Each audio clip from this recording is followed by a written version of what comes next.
We're going to evaluate the integral from 0 to 2 x plus 9 square root of 4 minus x squared using the properties of integrals and then interpreting them as in terms of areas. Okay, so the first thing I would realize is that you have an integral of a sum. See the plus sign there? That means you can split up the integral.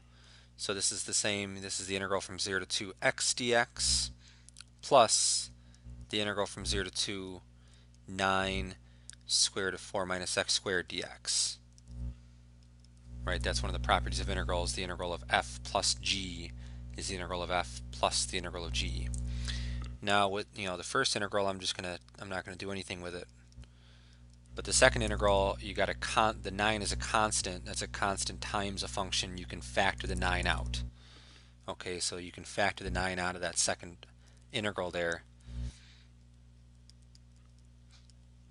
just to simplify things a little bit. Okay.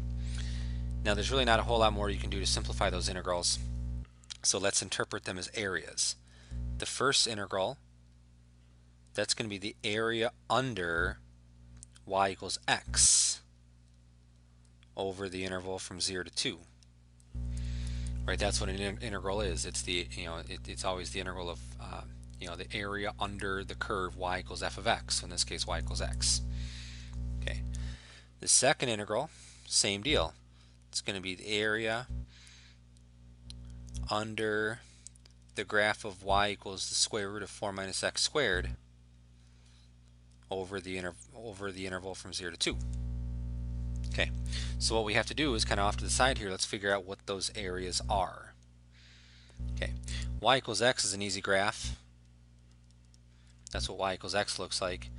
And if you graph that from 0 to 2, the area under the graph is just the area of a triangle.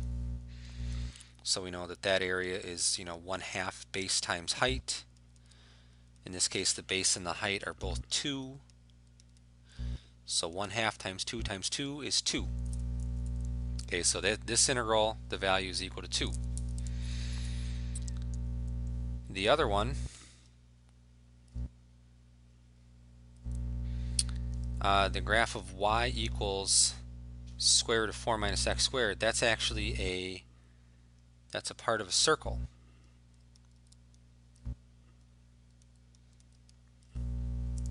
Okay, that is a part of a circle, and it actually does, you can see that the x-intercept would be exactly at 2.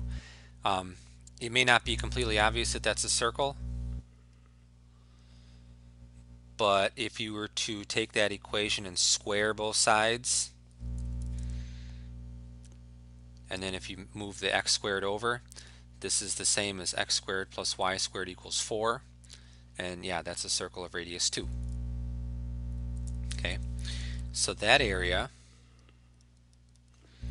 since it is from 0 to 2, it's actually the integral, it's a quarter of a circle, so it's going to be a fourth of pi r squared. That's the area of a circle. The radius of that circle is 2, so it's a fourth times pi times 2 squared.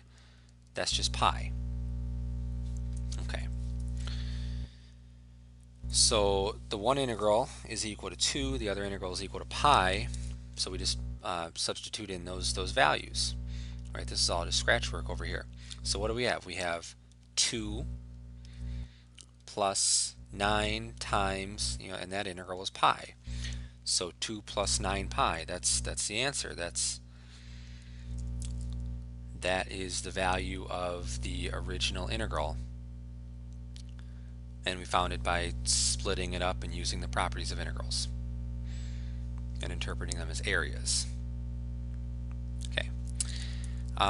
For the second one, we're given a couple of pieces of information. We want to find the integral from 4 to 8. Okay. Well, we know that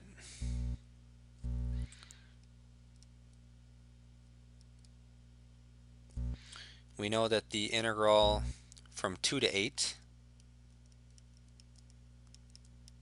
is equal to the integral from 2 to 4 plus the integral from 4 to 8. Okay, that's a property of integrals. Okay, that's like saying the area the area under the curve from 2 to 8, you could break up into two pieces. The first piece is from 2 to 4, the second piece is from 4 to 8. If you add them up, you get the total area from 2 to 8. Okay. You are told that that this integral right here, the value is 7.3. You're told that this one is 5.9. You're not told what the third one is, but you can easily solve for it, right? If you just subtracted 5.9 from both sides,